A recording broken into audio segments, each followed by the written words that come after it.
कोहड़ी सही है यार। इसमें से आवाज़ कहाँ आ रहा है? मतलब पकड़ो जावेद, देखें यार क्या है इसमें। काटो इसको, हम्म, काटो इसको। सही है ना? सही तो है। सही तो है चारों तरफ से यार। काटो इसको, क्या देखते हैं। है इसमें? देखा जाए काट के क्या है इसमें। भाई इसको काटो।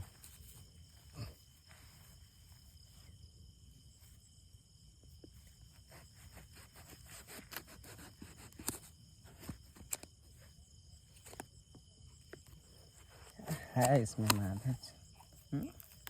यार ये तो लग रहा है सड़ी हुई है यार।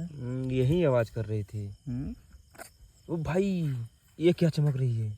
ये देखो। क्या? अरे ये क्या हो सकता है भाई? इसको देखो। क्या है ये? ये तो सिकड़ी लग रहा है।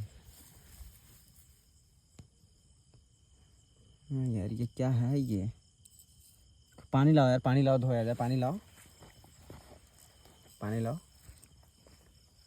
ये क्या है? ये कहाँ से आया इसके अंदर?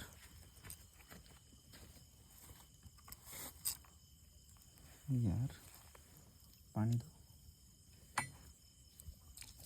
पानी लाओ यार। बस बस बस। नहीं ये कहाँ से आई इसके अंदर? वो माँ, भाई देखो ये किस कहाँ चीज का से है आई? ये। अब ये हमें क्या पता, ये तो दिखाना पड़ेगा किसी को ना। क्या है ये?